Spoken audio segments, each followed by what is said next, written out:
नमस्कार, कैसे आप सभी? आई होप अच्छे होंगे। आज हम बात करने वाले हैं आपका रज्जू भैया का पॉलिटिकल साइंस का पेपर 1, ठीक है ना?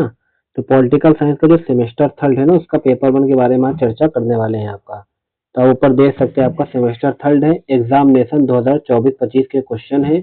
कौन सा सब्जेक्ट आपका पॉलिटिकल साइंस है, पेपर 1 है। तो आप ऊपर देख सकते हैं मार्क्स कितने 75 नंबर। और ये जो क्वेश्चन पेपर है आपका रज्जू भैया मतलब इलाहाबाद स्टेट यूनिवर्सिटी, उसका ये क्वेश्चन पेपर है, तो उसी के बारे में चर्चा करने वाले हैं।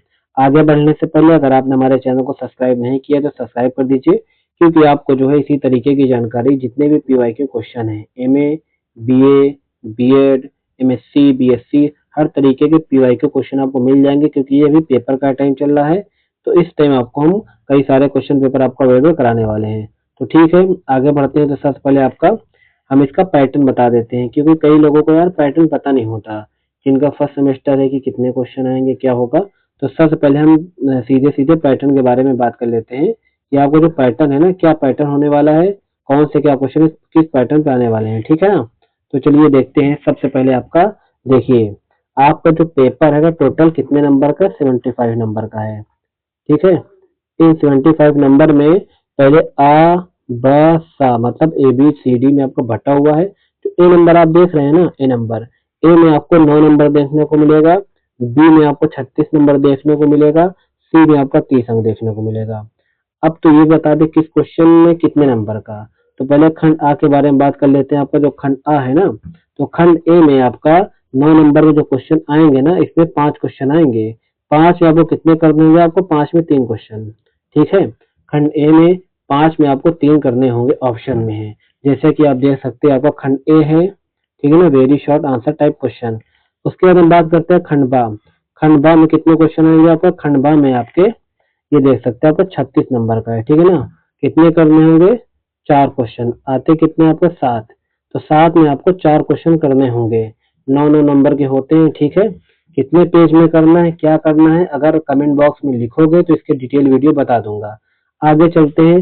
फिर आता है आपका 30 अंकों का, ये आपका है सेक्शन सी, जिसमें आपका ये आपका 30 नंबर का आता है। इसमें आपको 2 क्वेश्चन करने होते हैं। आते कितने क्वेश्चन आपका 4, तो 4 में से आपको 2 क्वेश्चन करना होता है। चलिए फिर हम चलते हैं अपने पीवाई के क्वेश्चन की ओर, क्या क्या पूछा गया है अभी पॉलिटिकल साइंस में। ये और आपका वेरी शॉर्ट क्वेश्चन देख सकते हैं, आपका 3 इंटू 3 यहाँ पे 9 दिया हुआ है। अब आइए आपका ए ये रहा, ठीक है ना। इसी तरीके का आपको देखने को मिलेगा, दिया है आपका, इसमें से 3 करना है। देख लो 1 2 3 4 5, इस 5 में से 3 क्वेश्चन करना है। चाहे आप ये रख दीजिए, चाहे स्वतंत्रता लिख दीजिए, चाहे संप्रभुता, चाहे मानवाधिकार, चाहे आपका ये लास्ट वाला क्वेश्चन है नारीवाद। फिर सेक्शन बी आ जाता है। जैसा कि सेक्शन बी में हमने कहा था 7 प्रश्न होंगे, उनमें से कितने करने होते हैं आपको, 4 करने होते हैं। 4 गुणे 9 मतलब 36 नंबर का ये दिया है ना। इस खंड से 4 प्रश्नों को उत्तर देना अनिवार्य है। सीमा कितनी है, 225 शब्द है। 225 शब्द देंगे नहीं कि 225 शब्द ही लिख दो, 200 शब्द ही मान के आपको लिखना है, ठीक है। अब बात करते हैं आपका, ये देखिए पहला क्वेश्चन आपको इसमें क्या पूछा है, आपका समानता तथा स्वतंत्रता के संबंध में। इसको आपको लिखना 200 शब्दों में, ठीक है। अब अगला क्वेश्चन क्या है आपका, मानव अधिकार आंदोलन को भारत के परिप्रेक्ष्य में समझाइए। फिर आता है आपका नारीवाद, फिर आता है आपका संप्रभुता, फिर आता है आपका समानता समानता की अवधारणा की व्याख्या कीजिए। फिर आता है आपका न्यायिक सक्रियता पर निबंध लिखिए। फिर अधिकारों के कानूनी प्राकृतिक सिद्धांतों का परीक्षण कीजिए, ठीक है। इस 7 क्वेश्चन है, 7 में से आपको 4 करना है, ठीक है। अब सेक्शन सी पर बढ़ने से पहले फिर से बता दूं, अगर आपने हमारे चैनल को सब्सक्राइब नहीं किया है तो कर लीजिए, क्योंकि आप जाकर पेपर में वो गलती मत कर दीजिएगा जो और भी बच्चे करते हैं, जिससे उनका क्वेश्चन छूट जाता है, पेपर छूट जाता है। अगर आप कमेंट बॉक्स में लिखोगे तो हम आपको डिटेल वीडियो बताने वाले हैं। तो सेक्शन सी के बारे में बात करते हैं। आप तब तक हमारे चैनल को लाइक या सब्सक्राइब कर दो। तो सेक्शन सी आपका दीर्घ उत्तरीय प्रश्न आता है। ये देखिए दीर्घ उत्तरीय प्रश्न है। टोटल कितने शब्दों में, 475 शब्दों में। लेकिन आप 475 लिखने बैठ जाओगे तो आपका पेज भर जाएगा, बी कॉपी नहीं मिलेगी। तो आपको 400 शब्द मानकर चलना है, ठीक है। तो 400 शब्द मानकर चलना है। कितने क्वेश्चन आएंगे कि 2 प्रश्नों का उत्तर देना होगा। एक प्रश्न 15 नंबर के होंगे, ठीक है। और क्वेश्चन कितने होते हैं आपको, 4 होते हैं। ये देखिए आपका ये क्या दिया है, वर्तमान वैश्विक युग में मानव अधिकार के लिए कौन कौन से खतरे हैं तथा इनका समाधान क्या है समझाइए। पहला क्वेश्चन ये है, ठीक है। अब बात करने वाले आपका भारत में नारीवादी आंदोलन के उद्भव का आलोचनात्मक विश्लेषण कीजिए, ये हो गया।